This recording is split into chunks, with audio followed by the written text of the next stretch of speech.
Wonderful. Hello, everybody, and welcome.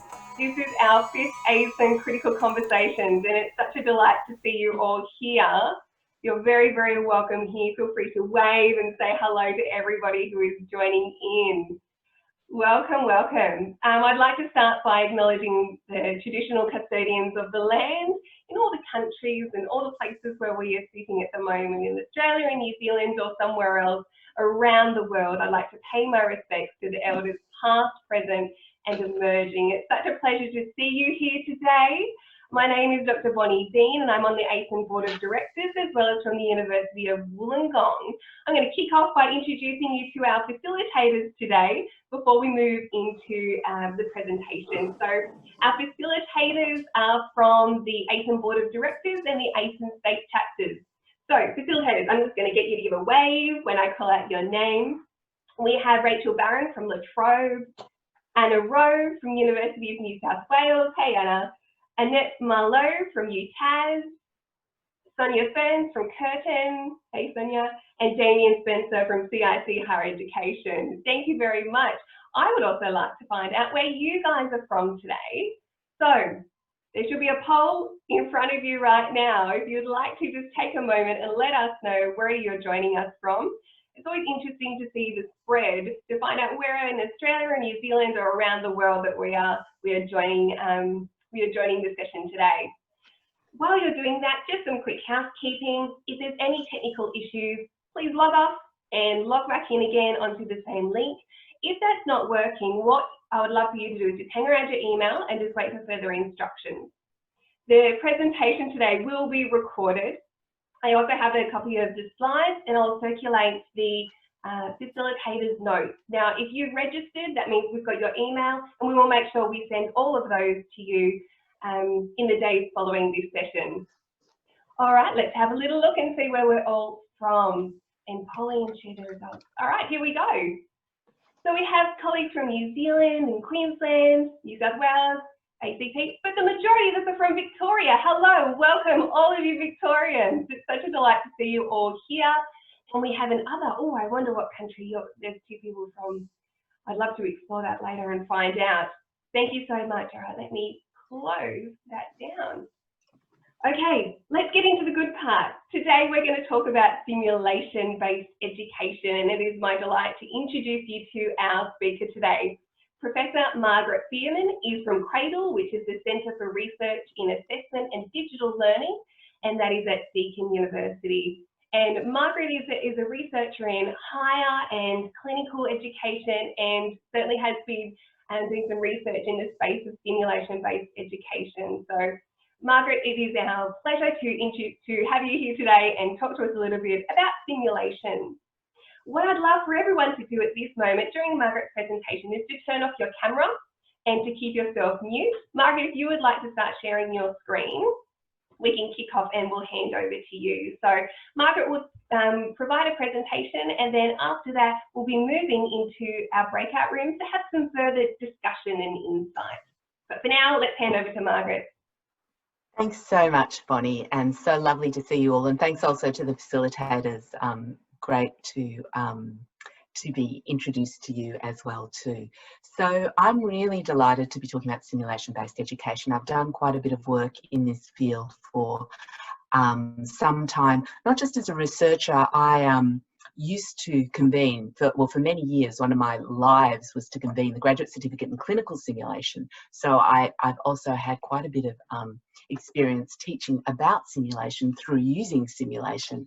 And so I've had quite a lot of practical experience as well too, mostly in the health domain, although I have worked in both in IT and in business and a few other spots as well too in terms of simulation. So like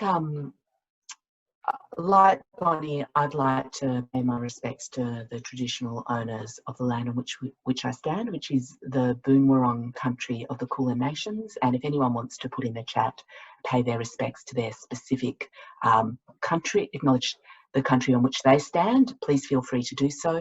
I pay my respects to elders past, present and emerging. So simulation has many different forms and many different modalities, and I'm mentioning them now, but I'm not actually going to talk about them more than just to mention them. Simulation can range from a very simple role play in class. It can be entirely technology mediated, computer based. It can be blend of in-person and computers. It can involve actors. It can involve playing a game. It can involve models, mannequins, a whole range of different potential. And all those modalities really bridge the gap between theory and practice. That's what I think simulation is particularly fantastic at. So here's a little definition for you, and people who are from healthcare may know some of the work that I'm going to present because it's work that I did when I was in health, and it was quite extensive. So forgive any repetition. So this is a definition that I like. Simulation is a technique, not a technology, to replace or amplify real experiences with guided experiences, often immersive in nature, that evoke or replicate substantial aspects of the real world in a fully interactive fashion. So interactivity, often immersive, replace or amplify real experiences. And some research that I've done most recently on simulation is this study, and I want to use it to frame the rest of this talk. This is kind of a summary of what we found. We had a lot of data where participants had to describe their most powerful experience of simulation. These were participants in a program that we ran. It was very large scale, and we did a narrative analysis on these short descriptions. And this is a summary. Participants' accounts of powerful experiences, irrespective of simulation modality, shared some recurrent features. Some took place in a formative part of early training, that is, simulation early on seemed to really resonate and make a difference. Narrative frequently revolved around dramatic events or things that had emotional impact, and the social aspect of learning was often significant. There was a strong sense that making mistakes and the associated unpleasant emotions were a key part of learning through simulation. And although critical reflection could lead to learn how to practice better, sometimes this wasn't the case. Learning through error is often described as one of the key benefits of simulation. This study provides evidence that learners learn through error, but without appropriate simulation design and facilitation, experiencing error may also cause damage. So that's to say, facilitation really matters, and that simulation, while it can be incredibly beneficial, can also cause harm. So for the rest of the talk, I really wanted to focus on the aspects of facilitation, a couple of aspects of facilitation, because it's an incredibly short amount of time, because I see that as the key way to maximising benefits and reducing harm. There's a separate conversation about how to design simulation, and that's much more difficult across modalities. So these are the phases of simulation out of that work we did teaching simulation to simulation educators, and these is a useful framework to get a handle on the things that a teacher has to think about. First of all, you have to prepare for your simulation. That's a hugely time-consuming job, as people put together simulations. No, it can be quick, but mostly it's time-consuming. Get together your resources, write your scenarios, prepare your technology, all the rest of it. Work with your groups, consider your facilitation. Then after this phase, you move to something called the briefing. The briefing is where you prepare participants for the simulation experience itself. Then you have a simulation activity which runs. It's an experience. You may be involved in that.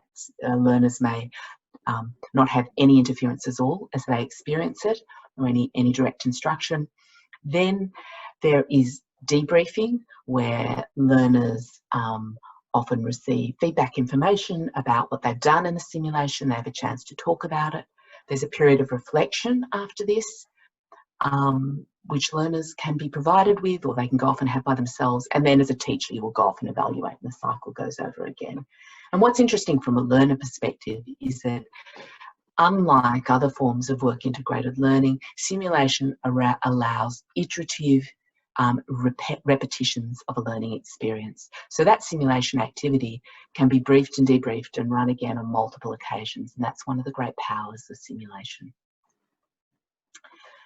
So the rest of this talk, what I thought I'd focus on is these three aspects: the briefing, the debriefing, and the reflection phases. I thought I'd put simulation activity to one side because we have such limited time, and hopefully in the groups maybe you can share a little bit about what you do in those simulation activities. In my view, that often receives the most attention, and what I think we need to focus more on in terms of what we're not doing is often these phases: briefing, debriefing, and reflection. And it's where I think you can maximise benefits and reduce harm.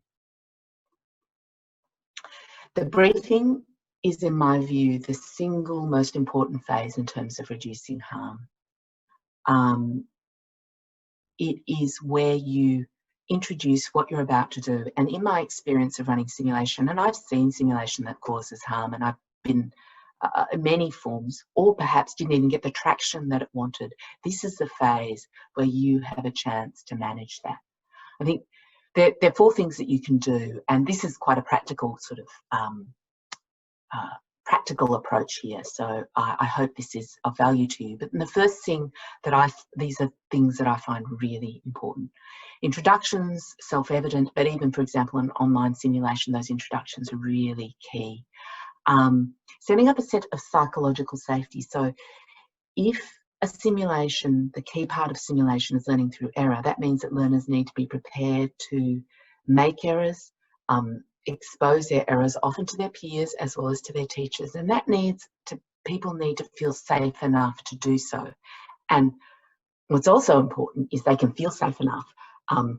Simulation is risky, and I think you need to also not lull them into a false sense of security. It can be very emotionally difficult to make mistakes in front of people whose opinion that you value. And within that, I think giving the rationale. The reason that we're doing this is because X, Y, and Z. It will lead to this sort of benefits in practice, and in my experience, it's one of the best ways to get motivation, is to have a really strong reason as to why you're using simulation and what benefits and links to practice it shows. Then, simple stuff, learning objectives, people usually do go through these, and the purpose. Something I also like to do is to allow learners to set goals. For example, in clinical simulation, the overall goal might be something about improving communication skills, but the learner you might say, is there anything specific you might like to work on? And the learner might say, it is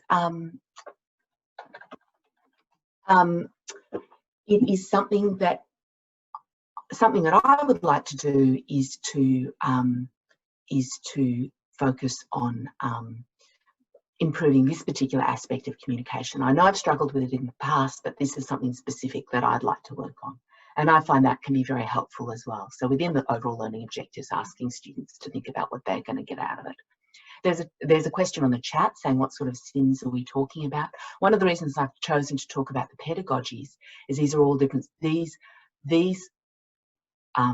ideas apply to all sorts of sims. You could actually use this sort of briefing with a pen and paper sim, a kind of even a problem-based scenario. The same principles can apply.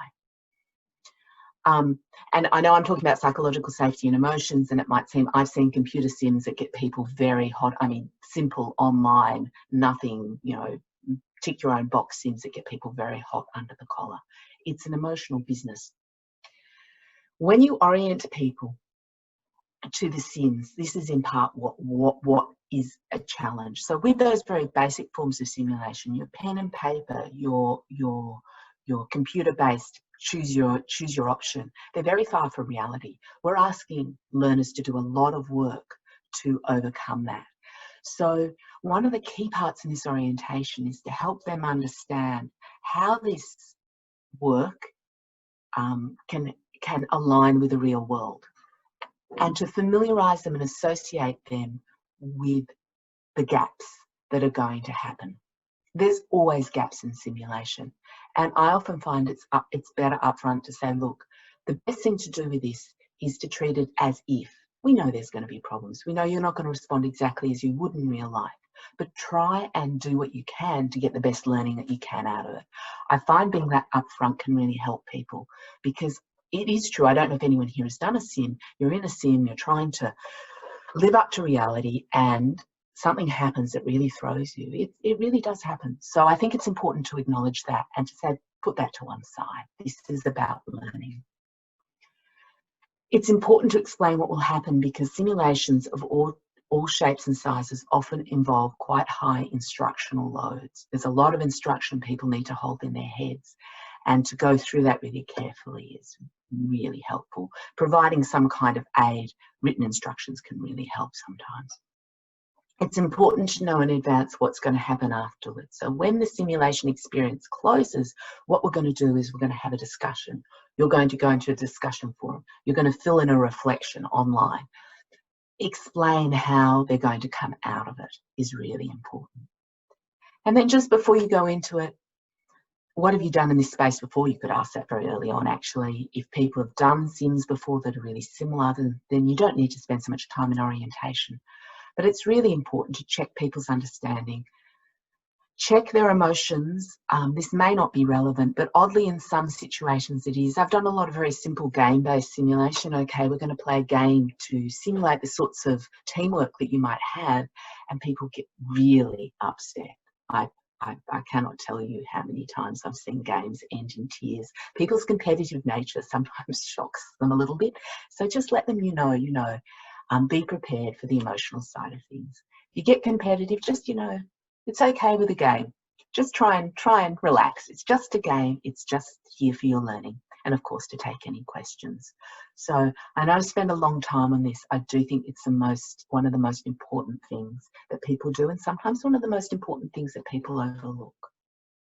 Then you have the actual simulation activity itself, whatever forms it takes, whether you're wearing immersive goggles and you go right in, whether you're just doing pen and paper, whether you're working in an online sim where people are doing online role play. The activity unfolds, you have an experience that where you pretend that you're in some kind of reality. Sometimes you have to pretend more, sometimes you have to pretend less. And the point of that is you experience some chain of events where you interact with technology, with your peers, with a whole range of things, with the environment that help you learn, meet some learning outcomes. Then at the end of that, you come out.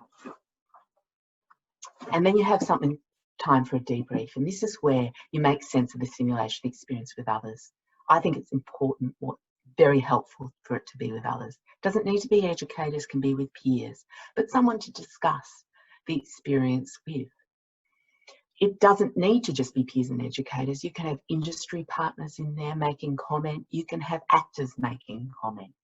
Anyone who's there and observing can really help. And at a basic level, what you cover in this debrief is what went well, what didn't go well, and what to do next time. At a very fundamental level, you can do more complicated things than that. But I think on the whole, that's the core of it. And it can be iterative. Again, as I said, with sim, you have the great capacity to run the whole thing again if you want to know what to do next time. See if you can do it better. Really can be very powerful. I don't have a lot of time to spend on debriefing. Honestly, I could spend hours on debriefing alone, on how to integrate feedback and feedback design into simulation. But I think I'll just leave you with some principles, and this is stuff I'm sure that many of you are very familiar and comfortable with. I think debriefing, this feedback experience should align with constructivist principles. And this is a notion that learners come with a pre-existing knowledge and context and must frame or construct the simulation experience for themselves. And so it's so important for the debrief to give voice to the learners. And it's so easily said, and I know with many experienced debriefs, I've sat in and looked at them, and somehow or other the instructor's doing all the talking and the learners are doing all the listening. And a sign of a good debrief is that learners have a chance to voice and articulate how they experienced it. And they often can make very good sense of what went well, what didn't, what they do next time, those very core things just on their own with very minimal guidance. final phase to think about is reflection. So I think that one of the things that I've learned in sim is that all forms of simulation, learning continues on after the experience. There's an immediate kind of debrief and feedback experience. And then afterwards, particularly in the more immersive sorts of things, it's a very intense experience and time may be necessary to process. And there's also that sense of transferring what has been learnt into further practice. And thinking about a reflection phase can really help with this. That may mean providing at a very simple level just a worksheet. It may mean touching in with learners. It may mean the next time you see learners running a session where you just see how people are sitting. But to not think that simulation, it's such an experiential modality that sometimes the learning really continues echoing on. And that study that we did, people talked about simulation experiences, and they were such a different variety. Some of them were psychomotor, some of them were computer-based, some of them were immersive. They resonated with people 20 years after. They were very pivotal experiences. So it's really useful to provide a plan to think about how to make sense of the making sense. So that's really all I had, because I know this is a very short talk and mostly it's about conversations. And I'm really sure you'll have a range of really exciting and interesting experiences to share, and many of you, I'm sure, will be using some of these principles and have alternatives that work very, very well for you. Just in summary, there are many modalities. I think the pedagogy that wraps around them is really similar. Promote benefit and prevent harm through facilitation, and the importance of these three phases: briefing, debriefing, and reflection. And here are some questions I've put together that you might like to discuss. Thank you so much, Margaret. That was excellent. So I'll get you to stop sharing your screen now. I think Margaret's given us a lot to think about in terms of the pedagogy around simulation. So thank you so much for that introduction and that overview as well.